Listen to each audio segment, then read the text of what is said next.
La notification a retenti à 18h12 précise, alors que je remuais la sauce pour les pâtes dans notre cuisine. Le message d'Elena a illuminé l'écran de mon téléphone. « Tu restes tard au boulot? Ne m'attends pas ?» J'ai fixé ces mots, sentant quelque chose se tordre dans ma poitrine. 3 mois de messages comme celui-ci, 3 mois de dîners froids et de conversations vides. 3 mois à regarder ma femme se transformer, passant de la femme que j'ai épousée à une personne que je reconnaissais à peine. Je m'appelle Nick Harris et je suis architecte indépendant. J'ai géré des chantiers de construction avant de me mettre à mon compte, ce qui signifie que je sais aussi bien lire les plans que les gens. Et là, tout de suite, ces 2 compétences me disaient que quelque chose clochait sérieusement dans ce tableau. J'ai attrapé ma veste et mes clés. Si Elena travaillait encore tard, je pourrais peut-être la surprendre avec un repas à emporter, débarquer à son agence de marketing tech avec de la nourriture thaï et voir à quel point elle serait reconnaissante du geste.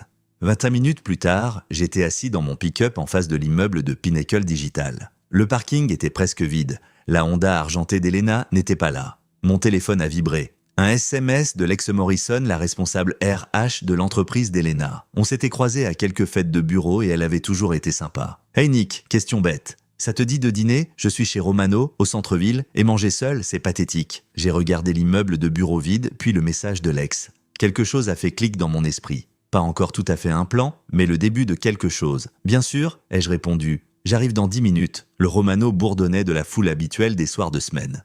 Lex m'a fait signe depuis une banquette en coin, ses cheveux roux accrochant la lumière des plafonniers. Elle travaillait aux RH, ce qui signifiait qu'elle connaissait les affaires de tout le monde chez Pinnacle Digital. « Merci de m'éviter d'avoir l'air d'une totale perdante », a-t-elle dit alors que je me glissais sur la banquette. Divorce finalisé le mois dernier, je m'habitue encore à dîner en solo. Pas de problème et de toute façon Elena travaille encore tard. L'expression de Lex a légèrement changé. « Vraiment? C'est bizarre. Comment ça ?» Elle a hésité, enroulant ses pattes autour de sa fourchette. « Eh bien, je gère les registres de sécurité. Elena n'a pas badgé après les heures de bureau depuis 2 semaines. Le bruit du restaurant s'est fondu en un bruit de fond statique. Qu'est-ce que tu veux dire? Je veux dire que son badge n'a pas été utilisé pour un accès en soirée depuis début novembre. Si elle travaille tard, elle ne le fait pas au bureau. » J'ai senti le sol se dérober sous mes pieds, comme sur un chantier quand les fondations se fissurent. Tout ce que je croyais savoir devenait soudain suspect. Peut-être qu'elle travaille plus depuis la maison, ai-je dit, même en sortant de ma bouche, ces mots sonnaient creux.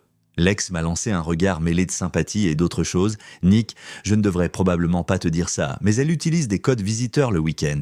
Toujours le même invité. » Mon téléphone était posé sur la table entre nous. Je l'ai pris et j'ai ouvert l'appareil photo, prenant un selfie rapide avec Lex en arrière-plan, tous les deux souriant au-dessus de nos verres de vin. « C'est pourquoi ?» a-t-elle demandé. « Juste pour documenter un dîner sympa avec une amie. » J'ai joint la photo à un SMS et l'ai envoyée à Elena. « J'ai déjà dîné avec les RH. » Lex a ri. « Tu es terrible ?» 5 minutes plus tard, Elena franchissait la porte d'entrée du Romano. Son visage était devenu pâle et elle scannait frénétiquement le restaurant. Quand ses yeux ont trouvé notre table, j'ai vu quelque chose que je n'avais jamais vu auparavant. Elena, ça avait l'air de perdre totalement le contrôle. Elle s'est approchée de notre banquette avec précaution, comme si elle marchait sur de la glace fine. « Nick, qu'est-ce que tu fais là? Tu dînes avec Lex? Tu as dit que tu travaillais tard. Alors je me suis dit que je mangerais dehors aussi. » J'ai fait un geste vers la chaise vide. « Joins-toi à nous. Je viens juste de finir au bureau. Je suis venu chercher un truc à emporter. » Lex et moi avons échangé un regard. « Marrant », a dit Lex d'un ton décontracté. Je disais justement à Nick à quel point le bureau était calme après les heures de travail ces derniers temps. La mâchoire d'Elena s'est crispée. J'étais dans la salle de conférence, une zone de sécurité différente. Ah! Lex a hoché la tête, bien que nous sachions tous les deux que Pinnacle Digital n'avait pas de zone de sécurité séparée. Je me suis levé, jetant de l'argent liquide sur la table. Bon, c'était sympa. Lex, merci pour la compagnie. Elena, on se voit à la maison. En me dirigeant vers la sortie, j'ai sorti mon téléphone et transféré la photo du dîner dans le groupe de discussion d'Elena avec ses copines, accompagné d'un message « Super de prendre des nouvelles avec Lex du boulot d'Elena ». Le téléphone d'Elena a commencé à vibrer immédiatement. Les notifications arrivaient à toute vitesse. Ses amis posèrent des questions, voulèrent des détails, se demandaient pourquoi elle n'avait pas mentionné avoir prévu de dîner avec son mari et sa responsable RH. J'ai conduit jusqu'à la maison avec la radio éteinte, mon esprit analysant tout ce que Lex m'avait dit. Code visiteur le week-end, pas de badge le soir, la tête d'Elena quand elle nous a vus ensemble. Pas juste surprise, mais terrifiée. Au moment où je me suis garé dans notre allée, j'avais le début d'un plan. Elena n'est rentrée qu'après minuit. J'ai fait semblant de dormir quand elle s'est glissée dans le lit, mais je pouvais sentir la tension irradier d'elle comme la chaleur d'une fournaise. Le lendemain matin, elle était partie avant mon réveil. Pas de mots, pas de café prêt, rien, juste l'odeur persistante de son parfum et le sentiment que quelque chose de fondamental avait changé entre nous. J'ai essayé de me connecter à notre stockage cloud partagé pour récupérer d'anciens fichiers de projet. Accès refusé. L'application de notre compte bancaire commun ne me laissait pas entrer non plus. Elena avait changé tous les mots de passe. Joli coup, ai-je murmuré en faisant du café dans notre cuisine silencieuse. Mon téléphone a sonné. Marty Kowalski, mon pote qui tenait le café du quartier où je travaillais la plupart des matins. « Tu ferais mieux de venir ici », a-t-il dit. « La copine de ta femme raconte des histoires intéressantes sur toi. » J'ai trouvé Janelle Peterson tenant audience à la table centrale du café, entourée de la foule habituelle des commères du matin, la meilleure amie d'Elena depuis la fac. Janelle vivait pour le drame comme les plantes vivent pour la lumière. « Oh Nick », a-t-elle lancé en me voyant, « on parlait justement de toi ? Rien de bon j'espère. » Elle a ri, mais c'était un rire tranchant. Elena m'a raconté ton petit numéro d'hier soir, l'embuscade au restaurant avec cette femme des RH. Tu es assez manipulateur, tu ne trouves pas ? Le café est devenu silencieux. Marty, essuyant le comptoir, m'a lancé un regard d'avertissement. Manipulateur, j'ai dîné avec une amie. Elena aurait pu se joindre à nous, non ? Une amie qui se trouve avoir accès au dossier des employés. A dit Janelle d'une voix qui portait à travers la pièce. Elena pense que tu l'as fait enquêter. J'ai commandé mon café habituel et me suis assis au comptoir. Elena a fait beaucoup d'heures supplémentaires ces derniers temps. J'étais juste curieux de sa charge de travail. Peut-être qu'elle travaille tard parce qu'elle a besoin d'espace face à ton comportement paranoïaque. Les autres clients écoutaient maintenant leurs routines matinales oubliées au profit de ce divertissement en direct. C'était exactement ce que voulait Janelle, une scène publique pour la version des faits d'Elena. Tu sais ce qui est marrant ? Ai-je dit assez fort pour que tout le monde entende. Je suis marié à Elena depuis 4 ans. En tout ce temps, elle n'a jamais travaillé tard une seule fois sur un projet qui comptait vraiment pour sa carrière. Mais soudainement, elle fait des semaines de 60 heures. Le sourire de Janelle a légèrement vacillé. Je veux dire, soit elle vise une promotion dont elle n'a jamais parlé, soit elle a trouvé quelque chose de plus intéressant à faire après le bureau que de rentrer chez son mari. C'est horrible de suggérer ça. Vraiment ? Parce que je commence à penser que la définition de « travailler tard » de ma femme pourrait être différente de la mienne. J'ai laissé de l'argent sur le comptoir et je suis sorti, mais pas avant d'avoir entendu Marty dire à Janelle « Tu sais, j'ai vu Elena en ville quelques fois récemment, toujours avec le même grand type. Ça ne ressemblait pas à des réunions de travail pour moi. » Cet après-midi-là, j'ai créé une nouvelle adresse email et fait un peu de reconnaissance sur les réseaux sociaux. Elena avait toujours été négligente avec ses paramètres de confidentialité. Il n'a pas fallu longtemps pour trouver des photos dans ses stories Instagram, des photos de tasses de café avec 2 paires de mains, des tables de restaurant dressées pour 2, des ombres de 2 personnes dans ce qui ressemblait à un appartement que je ne reconnaissais pas. J'ai créé un faux profil et commencé à suivre les collègues d'Elena. Dylan Mercer, responsable de la stratégie numérique chez Pinnacle, apparaissait dans beaucoup des mêmes lieux que les photos mystères d'Elena. Son Instagram était un monument à son propre ego. Selfies à la salle de sport, photos de voitures chères, photos de cocktails artisanaux dans des bars branchés. Je lui ai envoyé un message direct en me faisant passer pour une femme nommée Kate qu'il avait rencontrée à une conférence. « Et tu te souviens de moi au sommet marketing de Seattle ? Tu avais mentionné ce super bar sur le toit au centre-ville. C'était quoi le nom déjà ?» Il a répondu dans l'heure. « Salut Kate, tu parles du Oak and Vine. Super endroit, j'y suis la plupart des vendredis soirs si tu veux te joindre à moi. » Et des amis. J'ai fait une capture d'écran de la conversation et une recherche d'images inversées sur ses photos de profil. Dylan Mercer, 32 ans, célibataire, vivait dans un loft rénové au centre-ville. Son LinkedIn montrait qu'il était chez Pinnacle Digital depuis 8 mois, pile au moment où Elena avait commencé ses soirées tardives.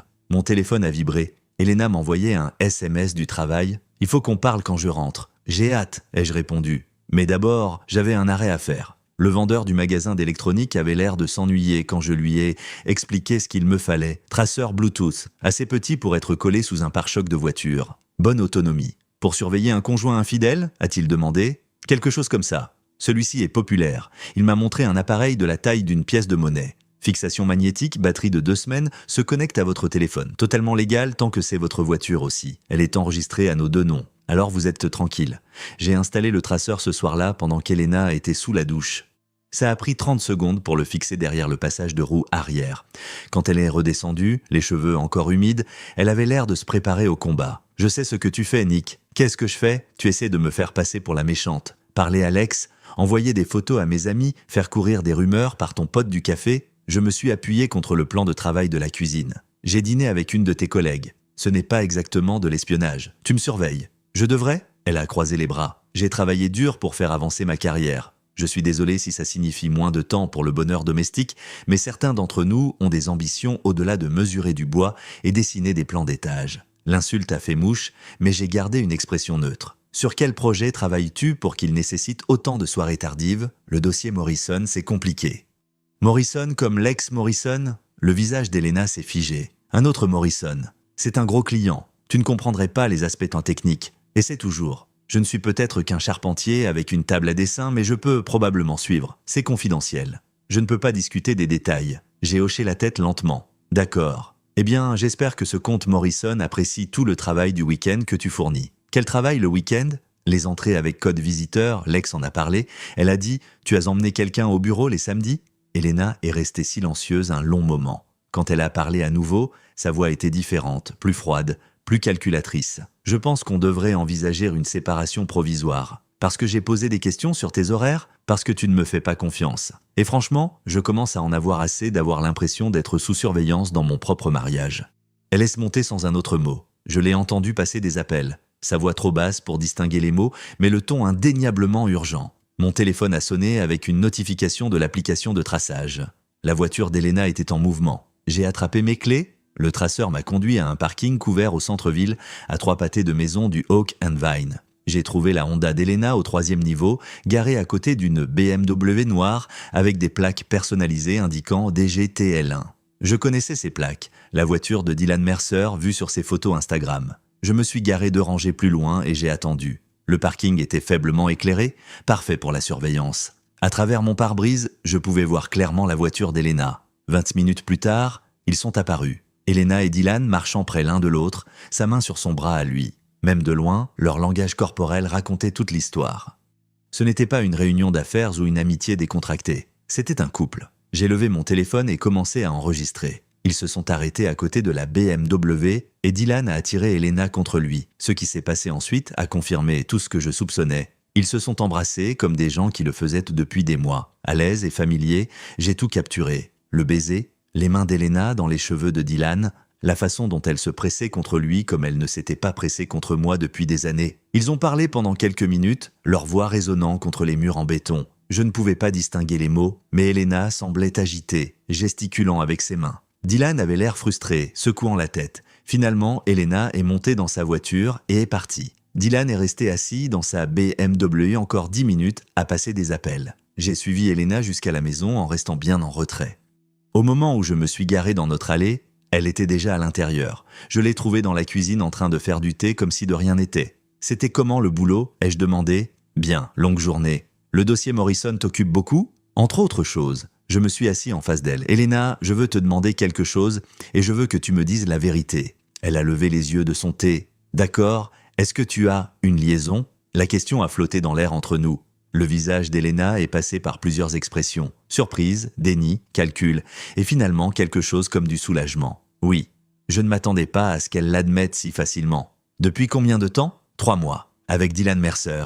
Ses yeux se sont écarquillés. Comment tu es au courant pour Dylan? Je ne suis pas stupide, Elena. Les soirées tardives, les changements de mots de passe, les codes visiteurs au bureau. Ce n'était pas difficile à deviner.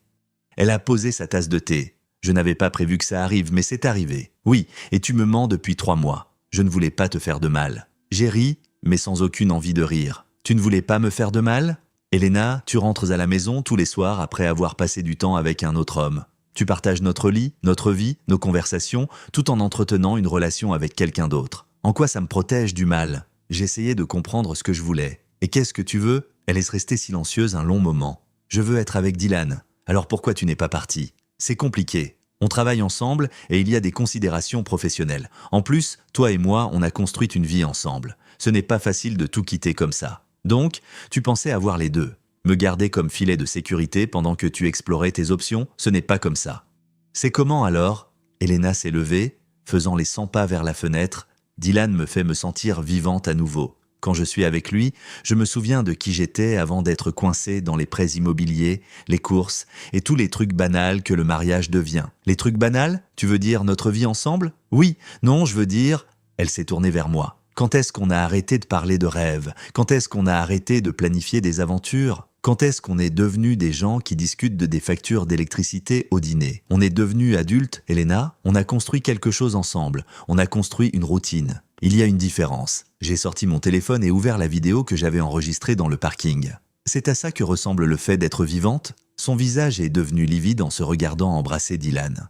Tu m'as suivi? Je n'ai pas eu à te suivre bien loin.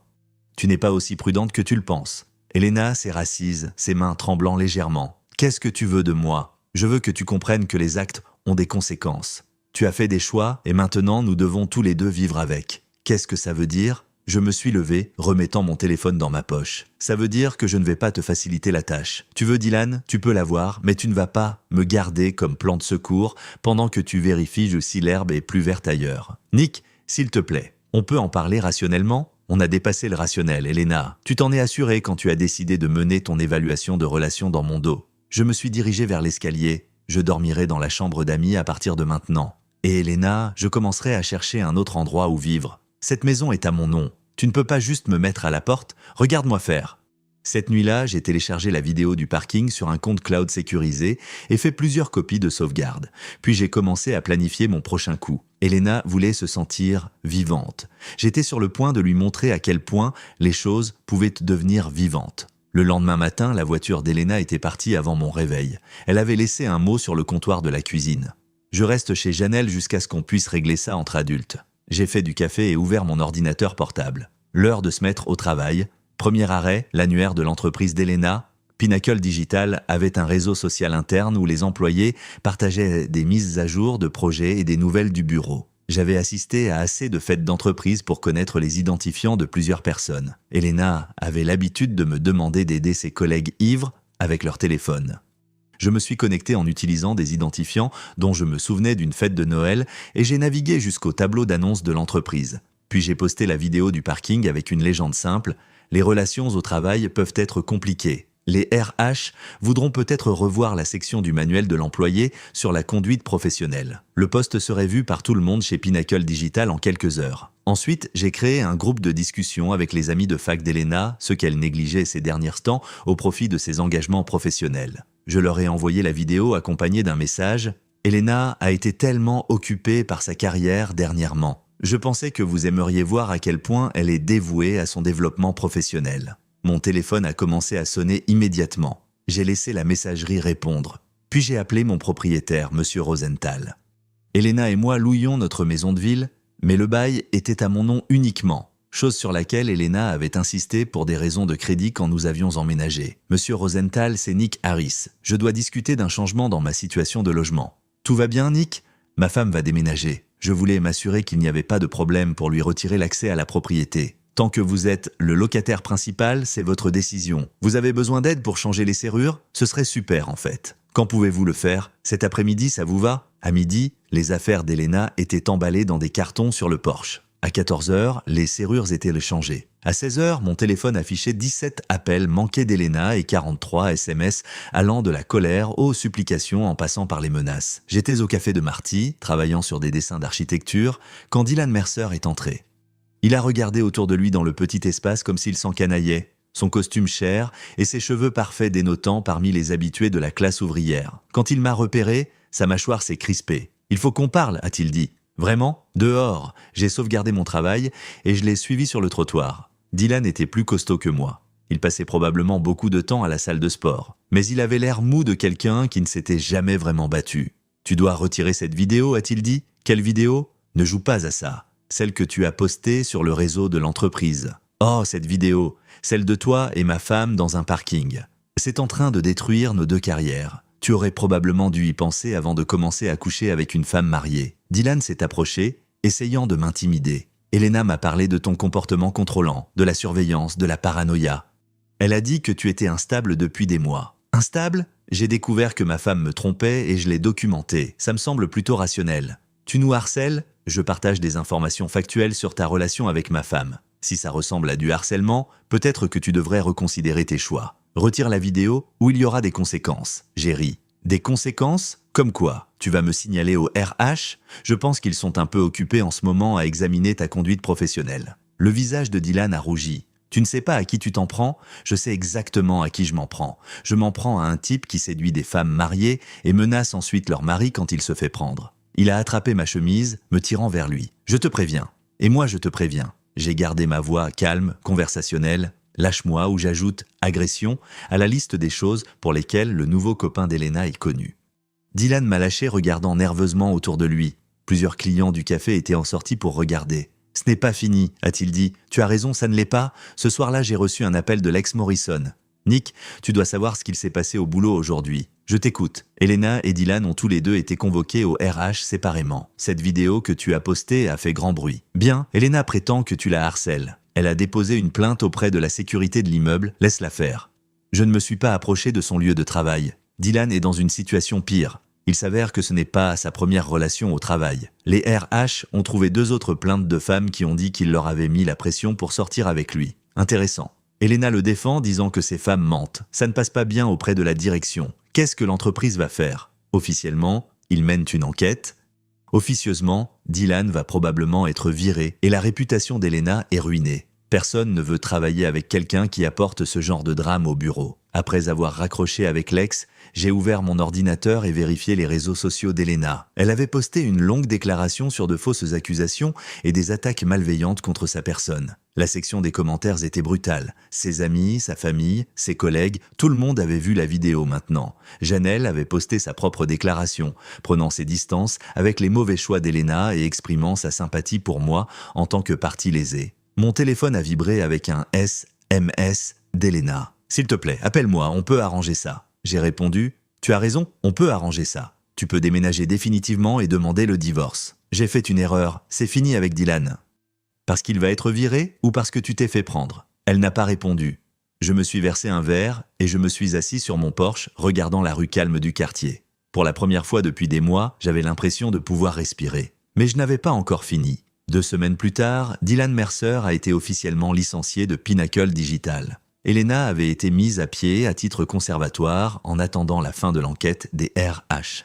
Selon l'ex, l'entreprise cherchait n'importe quelle excuse pour laisser partir Elena sans risquer un procès pour licenciement abusif. Elena avait séjourné chez divers amis, épuisant son réseau de soutien à mesure que les gens se lassaient de son drame. Elle a essayé de revenir à la maison plusieurs fois, mais les nouvelles serrures l'ont empêchée d'entrer. C'est là qu'elle a joué sa dernière carte. La lettre recommandée est arrivée un jeudi matin. Elena menaçait d'exposer ce qu'elle appelait « mes pratiques commerciales frauduleuses » à moins que j'accepte un règlement financier et que j'arrête de la harceler, elle et Dylan. La lettre faisait référence à un contrat que j'avais signé 18 mois plus tôt pour un petit projet de rénovation. J'avais utilisé une variante de mon nom, Nicolas Harris Construction, au lieu de mon habituel Nick Harris Architecture. Parce que le client voulait spécifiquement un entrepreneur, pas un architecte, et j'avais besoin d'argent. C'était une zone grise, juridiquement parlant. J'avais l'expérience d'entrepreneur et le travail avait été solide. Mais je n'avais pas été officiellement licencié comme entrepreneur dans cet état. Si Elena le signalait au conseil des licences, je pourrais faire face à des amendes et peut-être perdre ma licence d'architecte. Elle menaçait de détruire ma carrière à moins que je ne lui verse 50 000 $ et que je signe un accord de non-divulgation sur sa liaison. J'ai lu la lettre 2 fois puis j'ai appelé l'ex. Elena essaie de me faire chanter, ai-je dit. Avec quoi? J'ai expliqué le problème de licence. C'est une menace assez faible, a dit l'ex. Au pire, tu payes une amende et tu obtiens ta licence d'entrepreneur correctement. Ce n'est pas une fin de carrière. Elena ne le sait pas. Elle pense avoir trouvé mon point faible. Qu'est-ce que tu vas faire? Je vais lui donner exactement ce qu'elle demande. Tu vas la payer? Je vais organiser une réunion pour discuter de ses conditions. Tu peux m'aider pour quelque chose? J'ai expliqué ce dont j'avais besoin. L'ex est restée silencieuse un moment. C'est assez retors, Nick. Elle a commencé ce jeu. Je suis juste meilleur pour y jouer. Le lendemain, j'ai envoyé un SMS à Elena. Rencontrons-nous pour discuter de ta proposition. Demain soir, 20h, au vieil entrepôt Riverside sur Industrial Avenue. Viens seul ou amène Dylan si tu veux. J'aurai ton argent. Elle a répondu immédiatement. Pourquoi là-bas? Confidentialité. Cette conversation n'a pas besoin de témoins. Comment je sais que ce n'est pas un piège? Elena, je propose de te donner 50 000 $ pour que tu partes.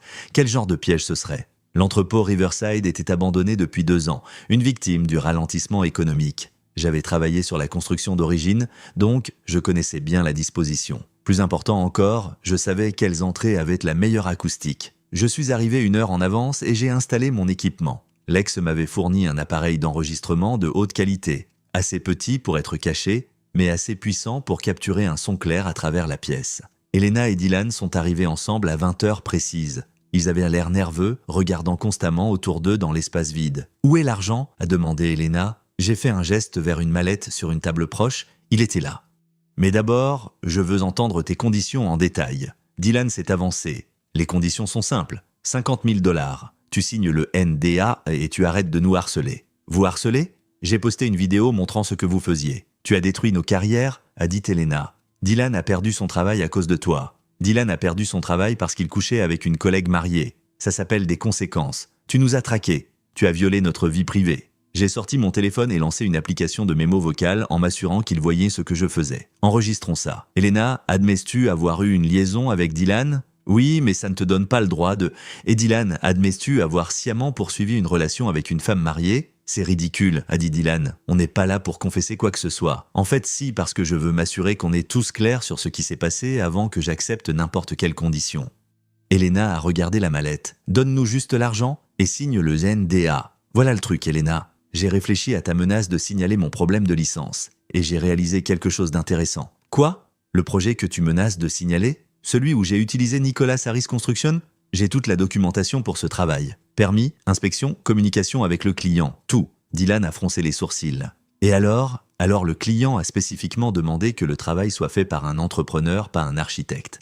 Et quand j'ai expliqué que j'étais un architecte qui avait aussi de l'expérience en tant qu'entrepreneur, ils ont dit qu'ils se fichèrent de la distinction technique tant que le travail était fait correctement. Le visage d'Elena devenait pâle. Ça ne change rien. Tu as quand même violé les exigences de licence, peut-être, mais voici ce qui est vraiment intéressant. Le client était le groupe de développement Morrison. Et le chef de projet avec qui j'ai travaillé était quelqu'un nommé David Morrison. Donc David Morrison était l'ex-mari de l'ex Morrison. Et quand j'ai parlé à l'ex de ta tentative de chantage, elle a mentionné quelque chose de fascinant. David Morrison est aussi le client Morrison sur lequel tu prétendais travailler tard. Elena s'est figée. Il n'y a pas de dossier Morrison chez Pinnacle Digital, n'est-ce pas, Elena ? Tu as inventé ça pour expliquer tes soirées tardives. Mais tu as été négligente avec tes mensonges.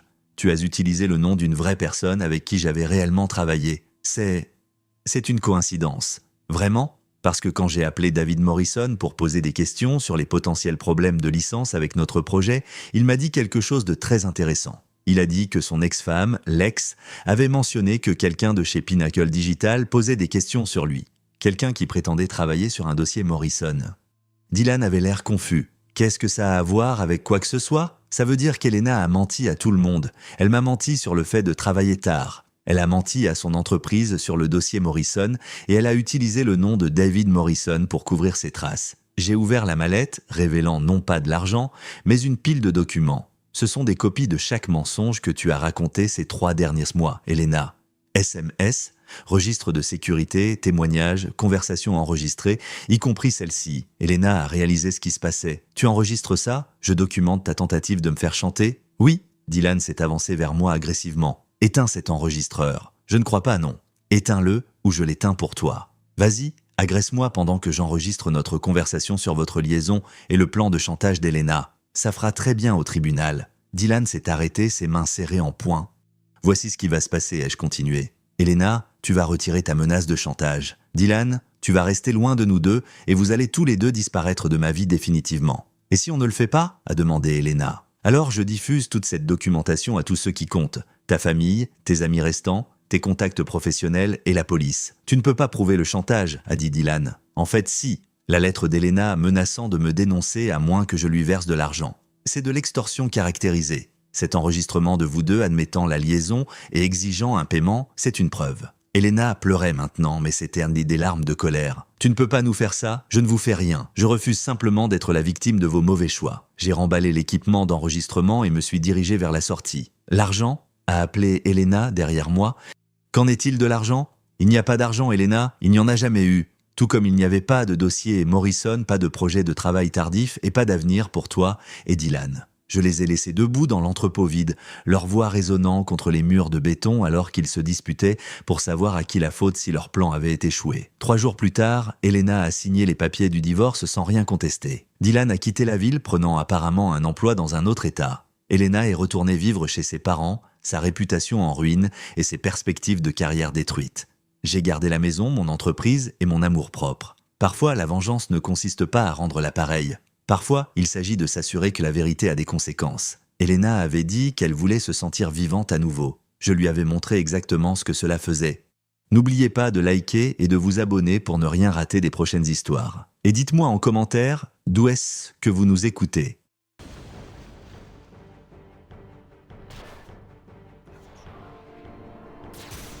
Ooh, spines. Forget spines. Really forget.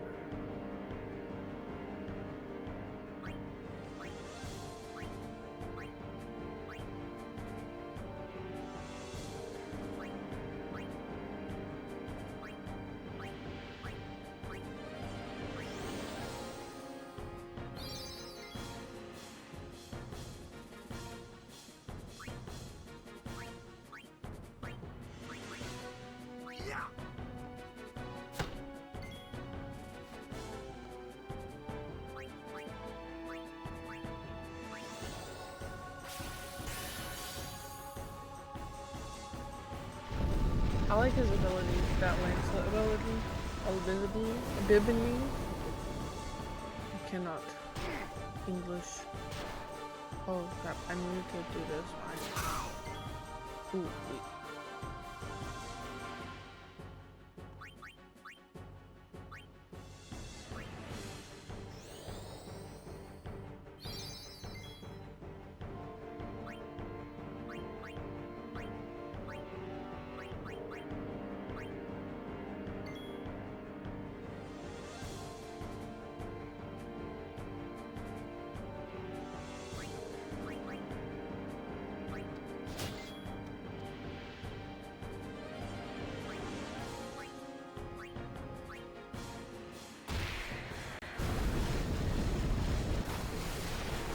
This is a cool fight.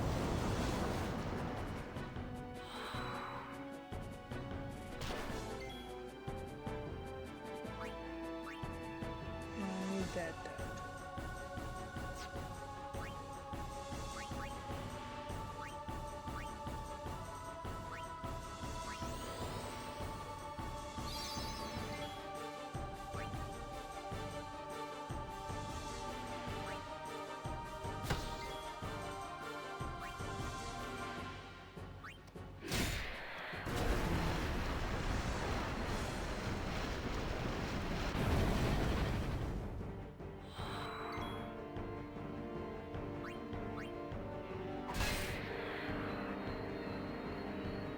I'll spit more of those freaking things out.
I did it. I beat the boss. Oh, we're green again. Green. Green. I don't know why it goes green.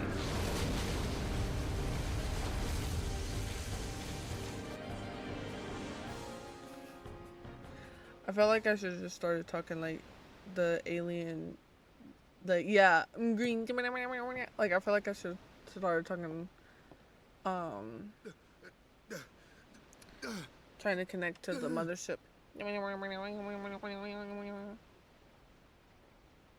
harpoon is gone. Harpoon. Mr. Why are you jumping in the water? Didn't you see that big creature down there? No thanks. Oh, it's because I'm down there. Dang it. again. I'm getting bullied by sin again.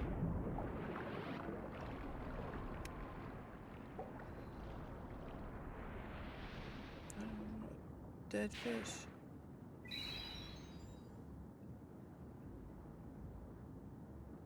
So we can breathe underwater?